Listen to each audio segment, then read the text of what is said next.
Hola, buenos días hermanos. Bueno, como familia queríamos dar la bienvenida a este domingo hermoso que el Señor nos regaló. También queríamos orar juntos para arrancar esta reunión, así que si me acompañan en sus hogares queremos orar como hermanos, también esperando que el Señor nos sorprenda y nos bendiga en esta prédica. Así que gracias Señor por esta mañana, gracias Padre porque estás con nosotros.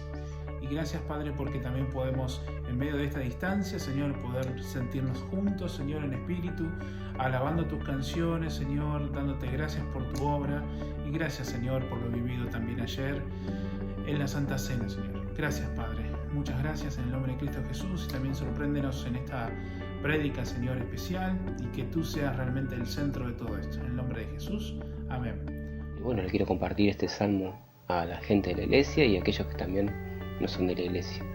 Así que es el Salmo 121 y dice: Elevo mis ojos a los montes, ¿y de dónde venga mi socorro? Mi socorro viene del Señor, creador del cielo y de la tierra. El Señor no dejará que resbales, el que te cuida jamás duerme. Toma en cuenta que nunca duerme, el protector de Israel. El Señor es tu protector, el Señor es como tu sombra, siempre está a la mano de tu derecha. Ni el sol te fatigará de día, ni la luna te agobiará de la noche. El Señor te librará de todo mal, el Señor protegerá tu vida, el Señor te estará vigilando cuando salgas y cuando regreses, desde ahora y hasta siempre.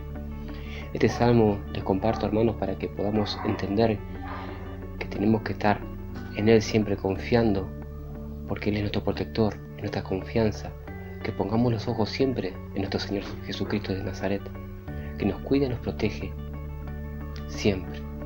Bueno, hermanos, Dios les bendiga y espero que haya sido edificación.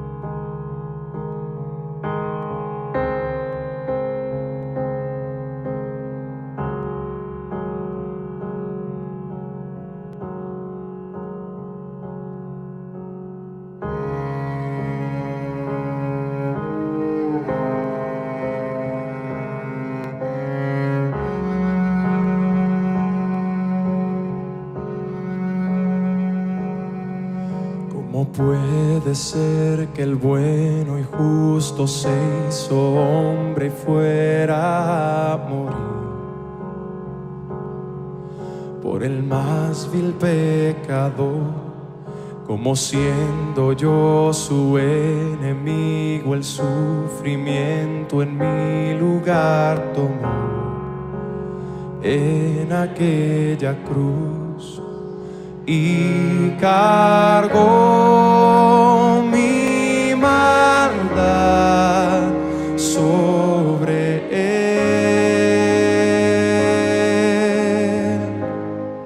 Su rectitud por la fe mía es.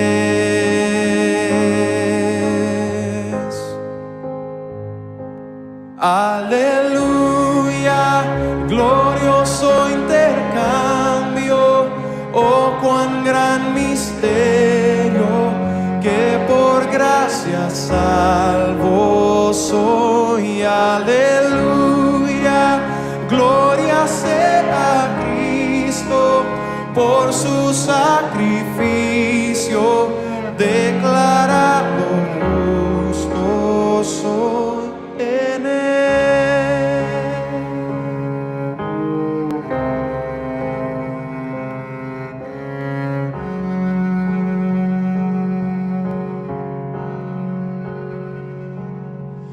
¿Cómo es posible que en Jesús, como a su Hijo, Él me recibió? Y su nombre llevo hoy, su perfecta vida de obediencia al Padre, al yo creer, Él me otorgó y perdón me dio, pues cargó mi maldad sobre él.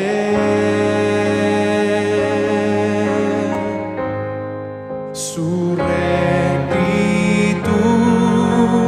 por la fe mía es.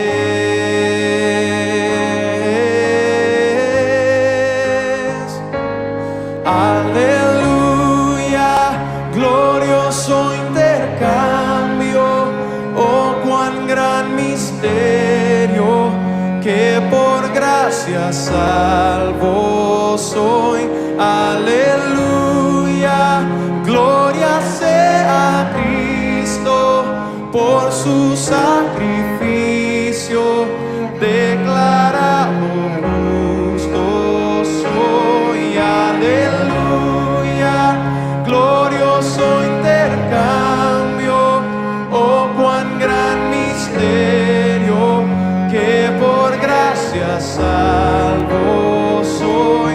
Aleluya, gloria sea a Cristo por su sacrificio, declarado justo soy en él.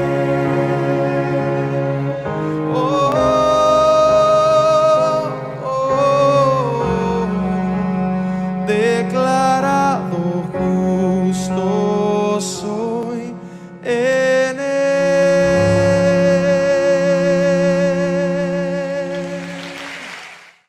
Muy buenos días o buenas tardes a todos. Hay un viejo chiste que dice que una mujer, un domingo en la mañana, le dice a su esposo, ¿vamos a la iglesia? Y el esposo le contesta, no, anda sola. Yo me quedo en casa y miro por televisión al Papa o busco en YouTube, en Internet, algún mensaje de algún pastor. Entonces la esposa le dice, bueno, está bien, hacelo virtual. Si te da hambre, no me esperes, cambiá y ponete a mirar Almorzando con Mirta Legrand. Y hemos usado ese sencillo chiste como para siempre decir que no podemos vivir la espiritualidad que la Biblia propone solos en casa o conectados por internet, mirando videos, enseñanzas. Es decir, el cristianismo es una propuesta bíblica para vivir en comunidad, ¿sí? Y aún en estos tiempos de cuarentena en que sí o sí tuvimos que acudir a los medios virtuales y estamos promoviendo como iglesia que ustedes miren estos videos, por ejemplo, grabados, aún en este tiempo, qué importantes son las reuniones virtuales. Es decir, más allá de mirar estas enseñanzas importantes de la palabra, es importante mantenernos en contacto en llamadas grupales a través de WhatsApp, en reuniones en Zoom o en salas de Messenger, ¿no? Porque no podemos vivir la espiritualidad solos en casa todo el tiempo. Es importante, sí, que en casa solos oremos a Dios, leamos la Biblia, pero el cristianismo bíblico, como la Biblia lo entiende, como Jesús lo enseña, es para vivir en comunidad. Así que esto es muy claro en el Nuevo Testamento. Todas las cartas fueron enviadas a iglesias, a grupos de creyentes en Jesús, seguidores de Jesús. Y esto es muy claro ahora al llegar al final de la primera carta de Tesalonicenses, que hemos estudiado por varias semanas, por varios programas, y hoy vamos a mirar los versículos finales, o comenzar a ver el final, para continuar el domingo que viene y ya terminar con esta serie sobre la primera carta de Pablo a los tesalonicenses. Vamos a leer Primera de Tesalonicenses 5, último párrafo, último capítulo de la carta. Y dice así, versículo 12, hermanos, les pedimos que sean considerados con los que trabajan arduamente entre ustedes y los guían y amonestan en el Señor. Ténganlos en alta estima y ámenlos por el trabajo que hacen. Vivan en paz unos con otros. Hermanos, también les rogamos que amonesten a los holgazanes, estimulen a los desanimados, ayuden a los débiles y sean pacientes con todos. Asegúrense de que nadie pague mal por mal, más bien, esfuércense siempre por hacer el bien, no solo entre ustedes, sino a todos. Estén siempre alegres, gozosos. Oren sin cesar. Den gracias a Dios en toda situación, porque esta es la voluntad suya para ustedes en Cristo Jesús. Muy bien, acá hay una serie de instrucciones, que más que instrucciones son mandamientos. Hay alrededor de 20 imperativos en esta sección, mucho, breves, pero que cada uno dice mucho.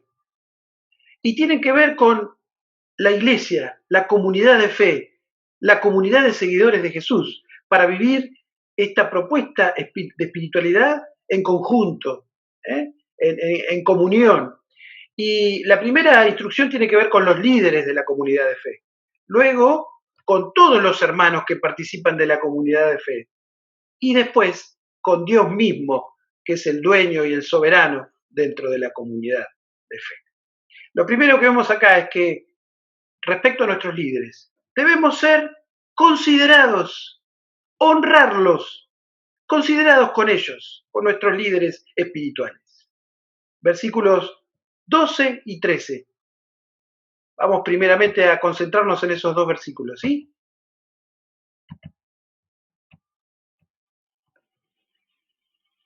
Les pedimos, hermanos, que sean considerados con los que trabajan arduamente entre ustedes y los guían y amonestan en el Señor. Ténganlos en alta estima, ámenlos por el trabajo que hacen, vivan en paz unos con otros. Esta es la primera carta que escribió Pablo. Decíamos que es la más antigua que tenemos. Por tanto, todavía no hay un desarrollo de las funciones, de los oficios dentro de la iglesia del liderazgo, y por eso hay diferencia, por ejemplo, con las cartas a Timoteo y Tito, que son las últimas que Pablo escribe, ¿no? Y ahí sí, él menciona por el nombre de su oficio, de su cargo, de su función al líder, y habla de que la iglesia tiene ancianos y diáconos. Los ancianos son los obispos, ¿sí? Y los diáconos parece ser un grupo de liderazgo dentro de la iglesia en un segundo nivel que asiste y ayuda a los ancianos. Los ancianos y los obispos son lo mismo y traducen los términos griegos intercambiables, presbíteros y episcopos. Son los que hoy llamaríamos ministros religiosos o pastores, ¿no es cierto? Pero acá no los menciona por su oficio, por su título, sino que dice algunas cosas de ellos. Dicen que son los que trabajan arduamente, diligentemente entre ustedes. Los amonestan, los instruyen. Y dice que hay que tenerlos en alta estima y tenerles amor por su obra, o sea, no por el cargo que ocupan, sino por el trabajo que realizan, por su obra. Y dice quizás la frase más clara acá que resume la función de estos líderes es: los dirigen en el Señor, los guían en el Señor. Claramente está hablando del liderazgo de una iglesia local. Todo grupo humano tiene líderes, ¿no es cierto? Por una cuestión de orden, de funcionamiento óptimo, tiene dirigentes, gente que son responsables de lo que ahí sucede y de cómo se desarrolla la dinámica dentro de esa comunidad. Y en la iglesia también hay líderes. Y la primera recomendación o mandato de Pablo en este párrafo final de su carta es para con ellos. Hay que apreciarlos. Hay que apreciarlos. A veces somos duros con nuestros líderes espirituales. A veces solamente esperamos de ellos que nos den, que nos nutran, que nos inspiren, y muchas veces caemos en ser ingratos con ellos. Podemos ejercer, a veces acostumbrados, sin darnos cuenta, una constante presión hacia ellos por las expectativas que tenemos nosotros acerca de cuál debe ser su función. Y son expectativas subjetivas que quizá nos hemos fabricado al ver otros modelos de pastorado, de liderazgo, pero cada persona es diferente. Y muchas veces esto opaca el sentido de oración, apoyo, cuidado y amor que tenemos que tener por nuestros pastores y líderes. Algunos dicen, no, yo no le voy a decir algo bueno al pastor, no lo voy a alabar o agradecerle por su sermón, a ver si cae en soberbia, ¿no? Pero fíjate que acá no te está diciendo, tené cuidado de mantener humilde a tu pastor. No, de eso se encarga Dios mismo, ¿eh? Y créeme que sí, Dios se encarga vez tras vez. Acá lo que te pide es que tengas en aprecio y en estima el trabajo que ellos hacen. Vivimos en una época en que todo lo que es autoridad está desprestigiado. Toda persona que ocupa un rol de liderazgo en cualquier institución o en cualquier ámbito es mal visto, es criticado, es basureado. El tema de la autoridad está en crisis en esta sociedad. Y en esta sociedad somos llamados a honrar a nuestros líderes espirituales. También vivimos en una sociedad donde a veces cuando uno piensa en un pastor, y la verdad que los ejemplos son malos. Uno puede pensar en alguien que en la televisión está diciendo cualquier cosa menos enseñar la Biblia para conseguir dinero a cambio y sacar la plata de la gente. Entonces, en medio de todo este ruido, la palabra nos habla de líderes genuinos que trabajan por amor al Señor, desinteresadamente, que trabajan diligentemente, que sobre todo tienen un perfil de enseñar, de instruir, de amonestar, de corregir, mostrando que lo central en el liderazgo es esto, la palabra, ¿no? Transmitir la palabra, enseñarla, usarla para aconsejar, ¿sí? Todo basado en la palabra.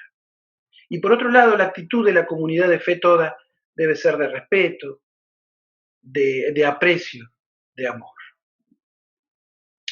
Y agrega en el versículo 13, tengan paz entre ustedes, como diciendo, no sean incendiarios, no causen problemas, no creen pleitos, porque siempre en las iglesias hay gente que es difícil y problemática, si bien todos lo somos en una medida. Gente, como me gusta decir a mí, que está más interesada en la política que en la adoración. Y les gusta tener asambleas donde la iglesia se reúne y se deciden cosas, y les gusta votar, y que su voz y opinión sea escuchada y sea oída, pero muchas veces no están interesados en tener un compromiso genuino con la iglesia, o en venir a limpiar el edificio, o lavar los baños cuando hace falta, o hacer algo por el prójimo. Hay gente que en la iglesia le encanta tener un cargo, pero no está dispuesto a llevar la carga. Entonces, en medio de todo este ruido, aquellos que ocupamos algún rol de liderazgo, pensemos en que tiene que estar enfocado hacia las personas y hacia el trabajo duro.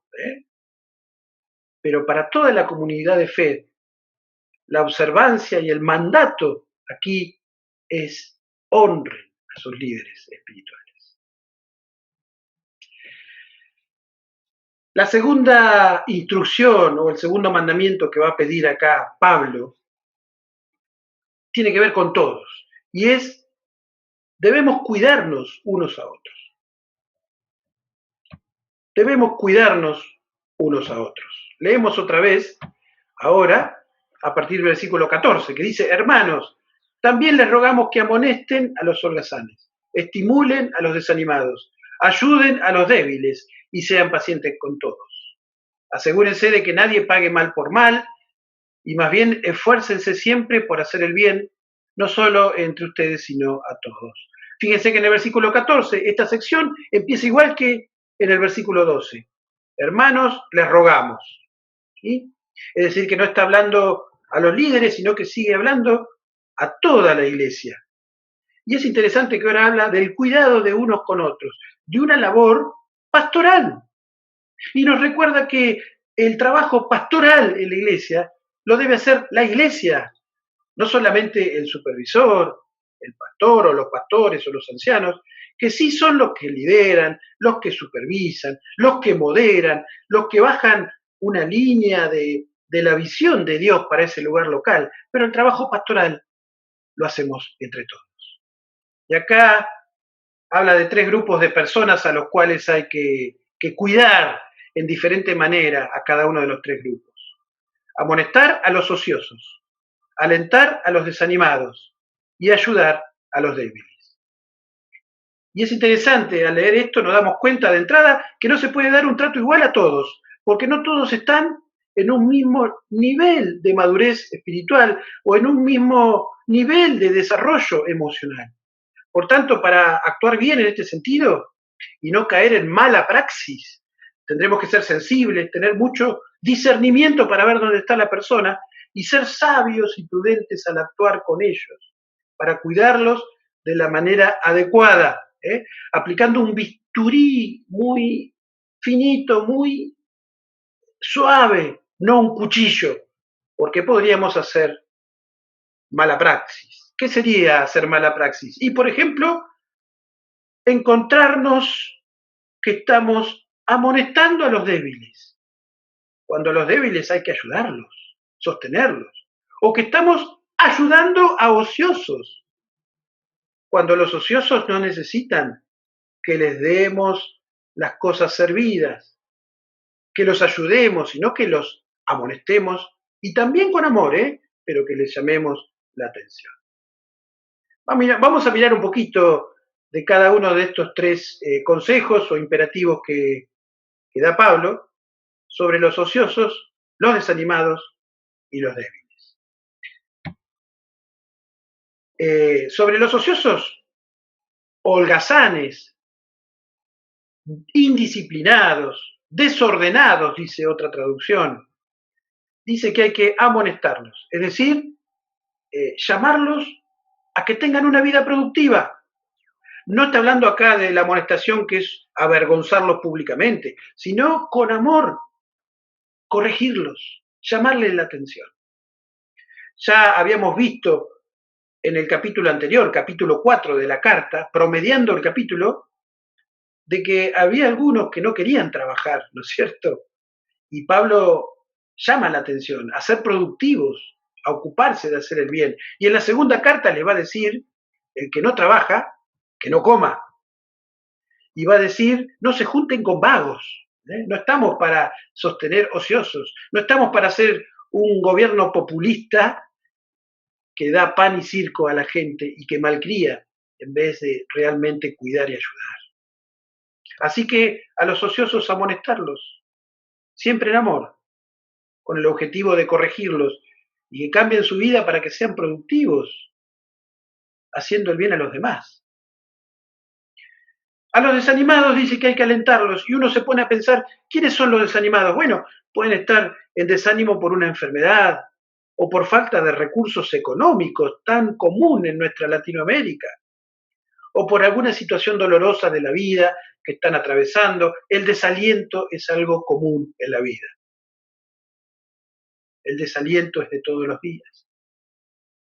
Con esos desalentados tenemos que tener una actitud de empatía, de sensibilidad y de animarlos y alentarlos con alguna palabra. Y qué mejor que tener en nuestra mente empapada esta palabra, porque de acá, de la Biblia, va a salir el consejo oportuno para el que está desanimado. Ahora, quiero también sugerirte que con el desanimado tenemos que prestar nuestros oídos. Y alguien ha dicho muy bien que Dios nos hizo 2 oídos y una boca para que escuchemos el doble de lo que hablamos. Y muchas veces esto de alentar y animar pasa simplemente por aprender este arte tan necesario, pero tan poco utilizado, de escuchar al otro, de oírlo, de que el otro ve que lo que me cuenta estoy tratando de también sentirlo y ponerme en su lugar. No es que lo escucho ya pensando en qué le voy a decir después para quedar bien, sino oírlo, empatía, sensibilidad. Y el tercer grupo con el cual hay que tener un trato especial acá es con los débiles y dice que hay que ayudarlos. ¿Y quiénes son los débiles? Bueno, los más vulnerables. Vulnerables materialmente tal vez. Ya desde el Antiguo Testamento vemos que Dios tiene un trato especial, entre comillas, favoritismo por el que está en debilidad, ¿sí? El huérfano, la viuda, el extranjero. Bueno, tenemos que ayudarles, tenemos que sostenerles, tenemos que sacar lo que hay en nuestro bolsillo y compartirlo. Pueden ser los débiles emocionales, que necesitan un acompañamiento especial, un abrazo, una atención especial. Y termina diciendo esta sección que con todos tengamos paciencia.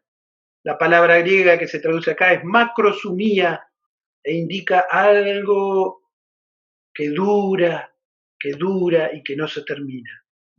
Paciencia con todos y cada uno de ellos. Qué oportuna esta instrucción, ¿no? Y sugiero algunas cositas, ¿no? Recordarnos que no somos el centro del universo, cada uno de nosotros.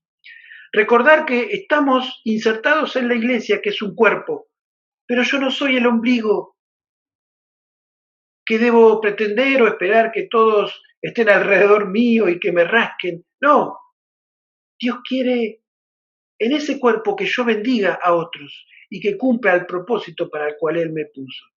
Es verdad que puede haber en la iglesia en que estoy una primera etapa en que yo necesito ser alimentado, ser animado, ser instruido, crecer, nutrirme, madurar, pero tiene que llegar un momento, temprano, de que yo empiece a dar a otros.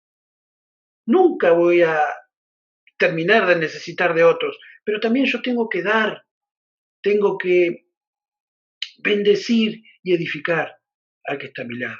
Como siempre decimos, la iglesia no es un restaurante, donde yo vengo, me siento, pido la carta y disfruto. No, la iglesia es más bien una cocina, donde yo vengo, me remango, lavo los platos, agarro la escoba, barro, cocino. La iglesia no es un crucero, donde yo me subo y como un turista me siento a disfrutar mientras otros me sirven. No, la iglesia es un bote a remo, donde yo tomo mi remo y empujo y hago esfuerzo y trabajo para llevar adelante la misión de Dios en ese lugar donde Él me puso y para estar en sintonía con el liderazgo y bendecir a los demás. Y también quiero sugerirte que esto nos invita a que en la iglesia nos mostremos tal cual somos, que nos quitemos las caretas, que pidamos ayuda en caso de que estemos mal, que seamos lo suficientemente honestos delante de Dios, de nosotros mismos y de los demás para pedir ayuda, quizá a un hermano que consideramos más espiritual o que nos puede ser de auxilio de parte de Dios en lo que estemos viviendo. Y por otro lado, tenemos que ser lo suficientemente amorosos para empezar a pensar que en la iglesia no solo estoy para recibir, sino que estoy para dar. Y que la pastoral también es parte de mi función dentro de este cuerpo en que Dios me puso. Termina diciendo esta sección, no paguen mal por mal, sino hagan el bien a todos. O sea, eviten la venganza, está diciendo. Jesús decía, si le hago bien al que me hace bien, bueno, eso lo hace hasta el pagano, hasta el ateo. Cualquier persona devuelve con bien al que le hace bien. El punto está cuando nos tratan mal. Siempre debemos devolver con bien el maltrato del que somos víctimas. Un desafío difícil de cumplir, ¿no es cierto? Pero estén haciendo el bien siempre para con todos. Evitar la venganza. Jesús decía, en otras palabras, cuando le preguntaron, ¿cuántas veces tengo que perdonar, Señor Jesús? 70 veces 7. Como una forma de decirte, no agarres la calculadora para ver cuánto tenés que perdonar. Incontables veces hay que perdonar. Así es Dios con nosotros. Un Dios perfecto que nos perdona tantas cosas todos los días por Jesús, porque Jesús pagó por ellas. Y así tenemos que ser nosotros con los demás, que son pares nuestros, y que simplemente están pecando en una forma diferente a la que pecamos nosotros.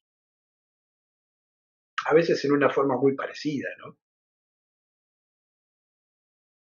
El tercer consejo que se da acá es que debemos siempre practicar el gozo, la oración y la gratitud a Dios. Es decir, se habló de la actitud frente a los líderes, se habló de la actitud de cuidarnos unos a otros, y ahora se va a agregar esto de la actitud para con Dios, el dueño de esta comunidad de fe. Y menciona acá una tríada que contiene elementos que están vinculados entre sí: el gozo, la oración y la gratitud. Estén siempre alegres o gozosos, oren siempre sin cesar y den gracias a Dios en toda situación, siempre. Y fíjense el énfasis del siempre. Siempre gozosos, siempre orando y siempre dando gracias. ¿Qué podemos decir de estas tres cosas? Bueno, ¿qué podemos decir del gozo, por ejemplo? Es interesante que acá el gozo es un mandamiento. ¿Por qué? Porque no es como la alegría circunstancial. La alegría humana, podríamos decir, depende de las situaciones, pero el gozo divino depende de lo que Dios está haciendo en mi interior. Es decir, el gozo no depende de las circunstancias, sino que es una actitud que Dios crea dentro de mí. Y puedo estar triste y a la vez tener gozo. Ahora, ¿cómo es esto? Bueno, el gozo enseña Pablo mismo, el Nuevo Testamento, que es fruto del Espíritu. El Espíritu lo produce en nosotros. Amor, gozo, paz, paciencia y otras cosas, dice Pablo escribiendo a los Gálatas. Y es interesante que cuando menciona el gozo, enseguida menciona la paz, y en muchas partes del Nuevo Testamento el gozo está vinculado a la paz. Porque el gozo, más que una alegría, que un estar emocionado y exaltado, es una actitud de paz. Y a mí me gusta siempre compartir esa frase de mi pastor querido en el pasado, Jack Shannon, que decía: el gozo es la paz bailando, y la paz es el gozo descansando, reposando. Ese es el gozo. Es tener paz interior de saber algo, que pertenezco al Señor, que Jesús me compró, que Jesús me perdonó todos mis pecados, que Jesús, dando su vida por mí, me dio salvación eterna, y que yo en esta existencia estoy con Él está conmigo todos los días, y que después del fin, sea que Él vuelva a buscarme, o sea que yo vaya a Él y pase por lo que llamamos la muerte, voy a estar con Él para siempre. Y eso me da gozo, eso me hace reconocer que hay aflicciones, sí, hay un montón de problemas, la vida es complicadísima, a veces para el cristiano más complicada que para el que no lo es, sí, pero en las aflicciones Él está conmigo, dándome gozo, dándome paz. Y si yo estoy enfocado en Cristo y estoy descansando en Él, voy a tener gozo a pesar de lo que venga. Esto lo explica bien Pablo en Filipenses 4:4, cuando dice: gócense en el Señor. Insisto, gócense. Es decir, el gozo es en el Señor. Cuando estoy enfocado en el Señor Jesús, consciente de que Él está conmigo, de que yo estoy en Él, unido a Él por la fe, desde aquel día que le entregué mi vida, que Él perdonó mis pecados, y Él está en control. Y todo lo que venga, nada se le escapa a Él, y es para mi bien, porque le amo, porque Él me amó primero a mí. ¿Qué podemos decir de la oración? Que está vinculada con el gozo, porque este gozo nos lleva a estar en constante oración a Dios. Bueno, en todas las religiones se ora, ¿no? Los musulmanes oran 5 veces al día. Los judíos ortodoxos todavía oran 3 veces al día. Y los cristianos también oramos. Entonces, ¿cuál es el punto de la oración cristiana? El contenido. Los demás, los paganos, otras religiones, oran para conseguir el favor del Dios o los dioses. Los cristianos oramos para meternos en lo que Dios quiere, en sus propósitos, en sus anhelos. Es decir, la oración no es para manipular a Dios y que Él me dé lo que yo quiero. La oración es para percibir lo que Dios quiere y alinearme con esos planes, con esos propósitos. La oración es un diálogo con Dios. Dios me habla a través de la Biblia, su palabra, me enseña cosas. En la medida que me meto en ella, en forma sistemática, leyendo, pensando, reflexionando, investigando, estudiando, voy captando lo que Dios quiere. Y en respuesta yo hablo con Él. Él ya conoce mis necesidades. Pero voy orando y voy metiéndome en los planes que Él tiene para mi vida. Esto es como la fe. Me gusta siempre explicarle a la gente, y a veces le cuesta entender a la gente, ¿no? Que la fe no es un convencimiento de que le pido algo a Dios y me lo va a dar. No. La fe es una seguridad de que le digo mis cosas a Dios y Él me va a dar lo que Él quiere, o va a actuar como Él quiere, o va a responder como Él quiere. Y descanso en eso. Y muchas veces su respuesta no es la que yo pretendía o esperaba. Pero yo no confío en las situaciones. Confío en Dios. Y sé que Él sabe mucho más que yo. Él es sabio. Y gracias a Dios porque a veces nos responde diferente a lo que le pedimos, que está equivocado, pero siempre consecuente con su soberanía absoluta, con su amor y con su cuidado para con nosotros. La fe descansa en Dios, en su persona, en lo que Él promete y dice, no en lo que yo pienso que va a ser lo mejor. Lo mismo es la oración. El propósito es conocerlo a Dios. El Padre Nuestro es un ejemplo de oración, ¿no? Que Jesús nos dejó, un modelo. Y es muy interesante estudiarlo y ver cómo empieza el Padre Nuestro. Empieza enfocado totalmente en Dios. Los primeros pedidos son: santificado sea tu nombre, venga a nosotros tu reino, hágase tu voluntad. Y recién después pedimos por nuestro pan, nuestro perdón y nuestra protección del mal. Entonces, la idea es que la oración nos vincula a los propósitos de Dios. Y tiene que ser oración en base a la Biblia. Yo no puedo estar pidiéndole a Dios un capricho o algo que está contrario a esto, porque Dios es coherente. Y obviamente no me lo va a dar, porque sabe que si no es su voluntad, me hace mal. Dice que la oración debe ser sin cesar, o sea, constante, todo el tiempo. Alguien dijo, y es pertinente que lo recordemos ahora, orá siempre, orá, orá, orá, todo el tiempo. Si es necesario, pronuncia palabras. Y eso nos recuerda que la oración es una actitud interior, del corazón.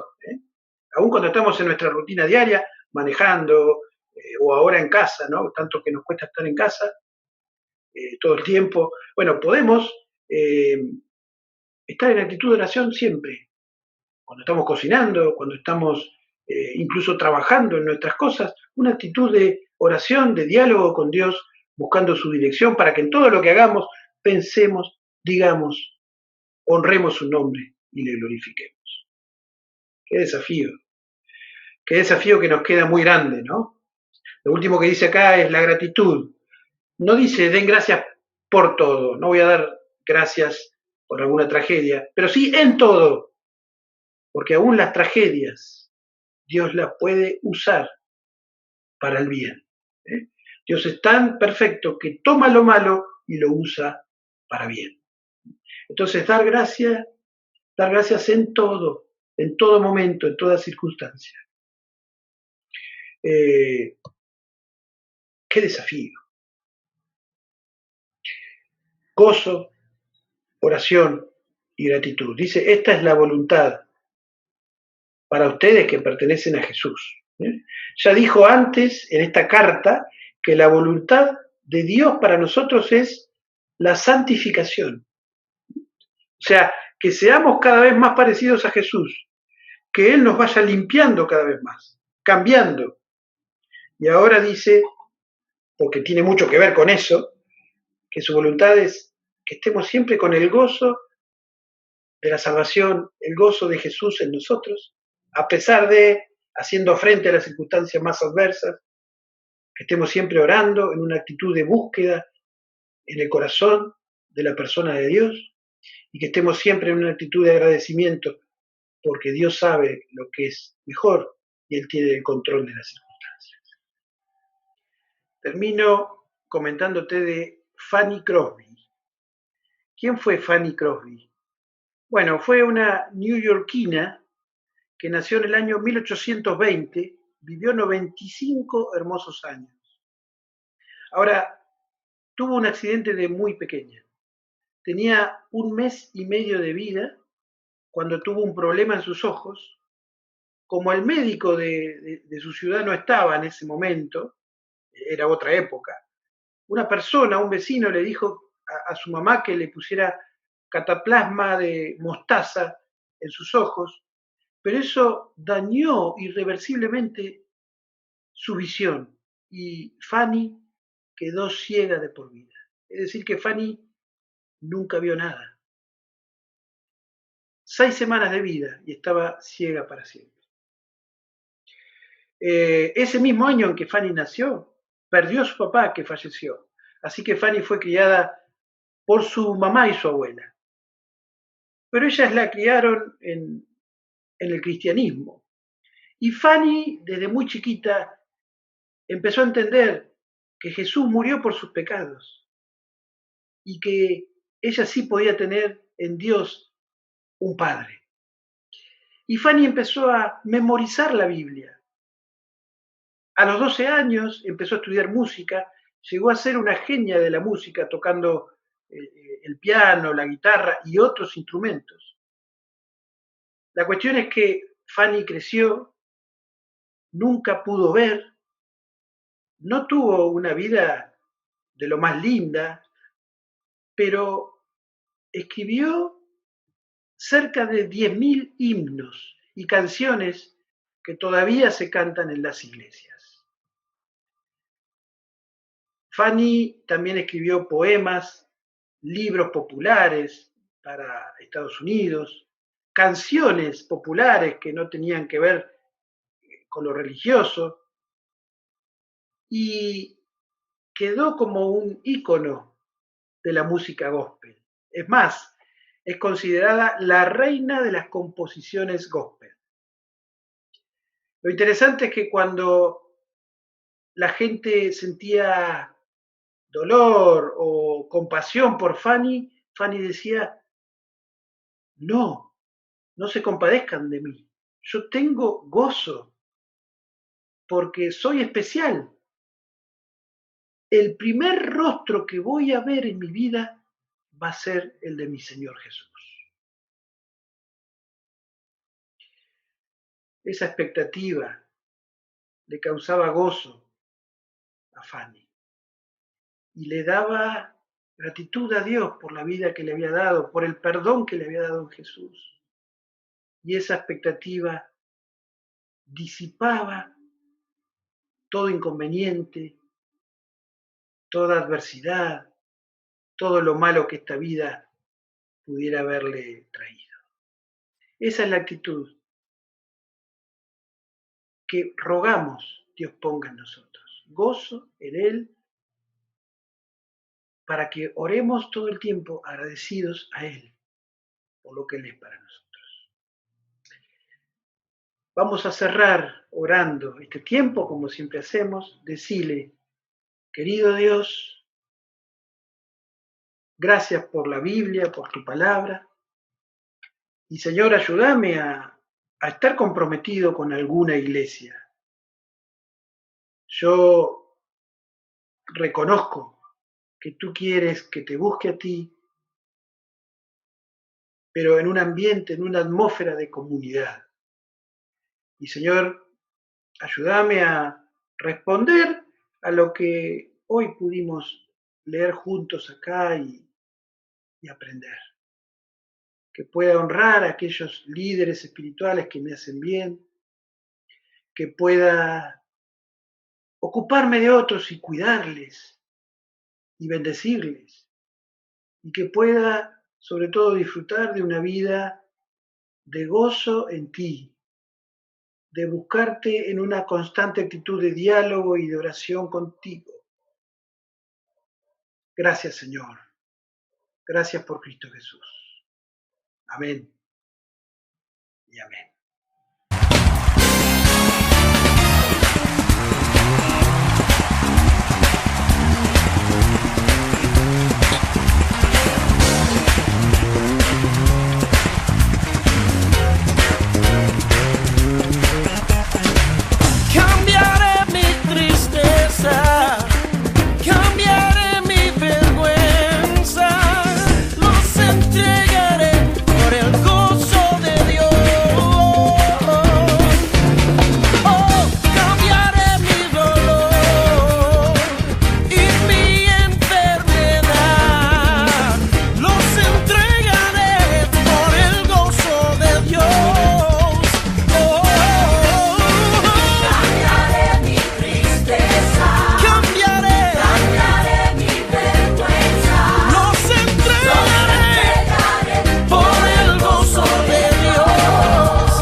mañana, tu mañana